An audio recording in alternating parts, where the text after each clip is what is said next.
Morning. We're so glad you're joining us here on Up with KREM. I'm Tim Pham.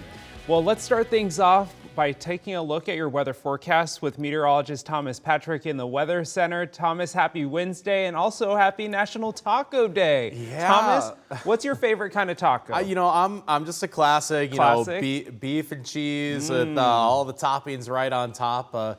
But you give me a platter like 4 of those. I know. I'll devour them. I really like all tacos, but I would say mine is carne asada.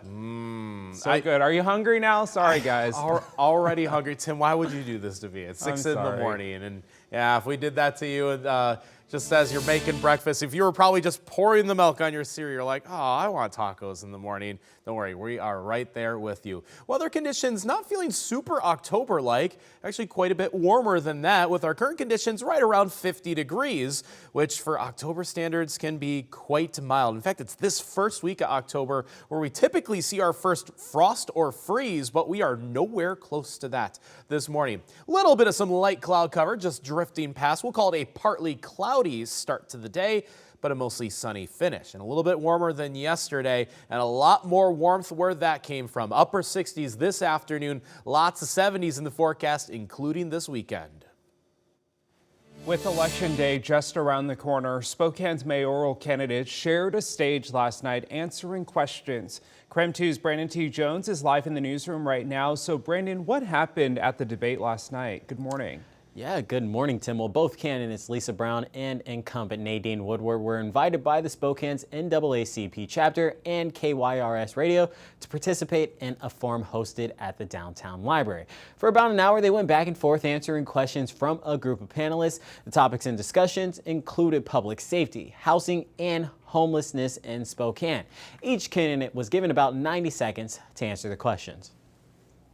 In particular, in public safety and in our unhoused population, most people would tell you the situation has gotten worse over the last 4 years. We've made some sweeping accomplishments during incredibly challenging, unprecedented times, a health pandemic and a lockdown. Also during the forum, candidates were asked about their plans to keep people warm this upcoming winter. Brown said she would work with nonprofits, businesses, and faith communities to quickly pull together additional options to get people indoors during winter months. Woodward talked about additional capacity at the Trent shelter during extreme weather events. Well, unfortunately, I won't be able to implement until after the election if I'm elected, but let's do the basic math. There are at least over 2,000 unhoused people, and there are 1,000 emergency beds right now. And that's why the city of Spokane has joined cities up and down the West Coast and in the Ninth Circuit to have the U.S. Supreme Court listen and hopefully overturn Martin v. Boise, because we are having to dedicate most of our funding and resources on low barrier beds instead of other programs like transitional housing that have better outcomes. Among those topics, candidates were also asked about their stance on transformative and restorative justice before giving their closing statements, which were about a minute and a half as well. Election Day is just a little over a month away, but before that, KREM 2 will also be hosting a candidate debate here at our studio on October 26th. Live in the newsroom, I'm Brandon T. Jones. So as Brandon mentioned, we want to let you know that in 3 weeks, we will have our very own mayoral debate here on KREM 2. Lisa Brown and Nadine Woodward will debate right here in the KREM 2 studios on Thursday, October 26th. Mark Hanrahan and Whitney Ward will moderate that debate, and the debate will air uninterrupted on KREM 2 and our digital platforms between 7 p.m. and 8 p.m. on October 26th. This morning, we now know the identity of a man killed in a shooting from over the weekend in Mead. Deputies say John Franklin and his son got into a fight with a security guard on federal land. The Spokane County Medical Examiner says Franklin was killed when the security guard shot him. Friends of the Franklin family tell KREM 2 Franklin and his son were in the area near the Bonville Power Administration to ride dirt bikes. That is when the security guard approached them for suspected trespassing on federal property. The sheriff's office reports witnesses saw a physical fight between Franklin, his son, and the security guard before the shooting.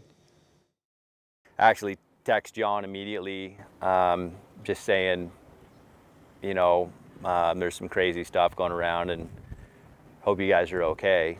Not even knowing that you know, that he was already gone. Franklin's teenage son was also shot by the security guard. We've learned through family friends that he is now recovering from his injuries.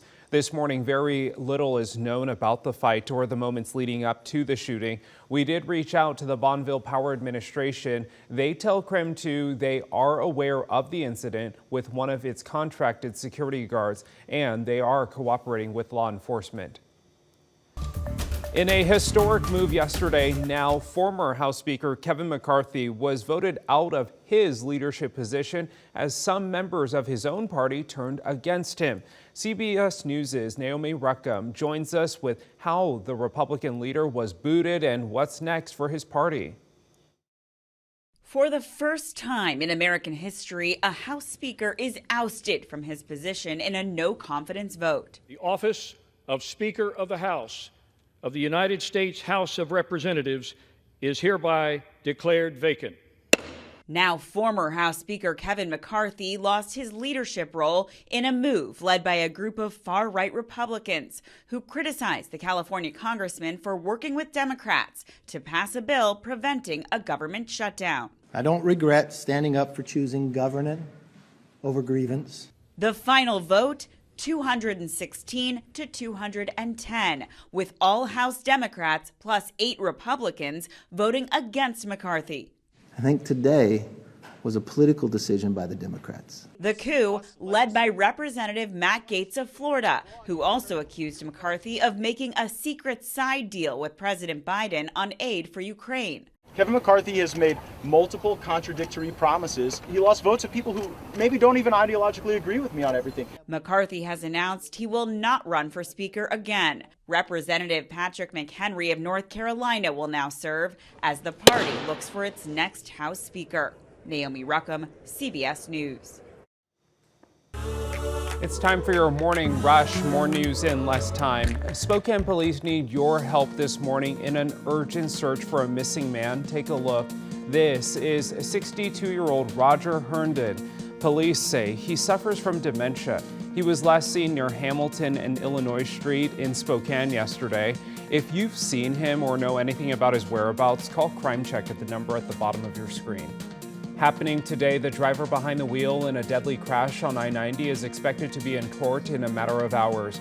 Washington State Patrol say 23-year-old Philip Garcia was speeding and weaving through traffic on I-90 late last month when he crashed into a Kia. One person in that Kia, a woman from Redding, California, was killed in the crash and 2 young children were hurt. Garcia's been charged with vehicular homicide and driving under the influence. He is set to be arraigned at 10:30 this morning. New in the last 24 hours, a car crashed into the side of the building in North Spokane last night. Spokane fire officials report the driver suffered a medical emergency while behind the wheel and drove into the Mako Auto Body Shop on North Addison and East Francis. We're still working to confirm the driver's condition this morning. We'll bring you any updates as we get them. In North Idaho on Monday, a judge dismissed a lawsuit against the state of Idaho regarding laws that remove student IDs as an acceptable form of voter identification. The groups that filed the lawsuit claim the laws are discriminating against 18-year-old students who are still in school but wish to vote. The judge says because the state provided free ID cards for voting, there was no discrimination. That is a look at your morning rush.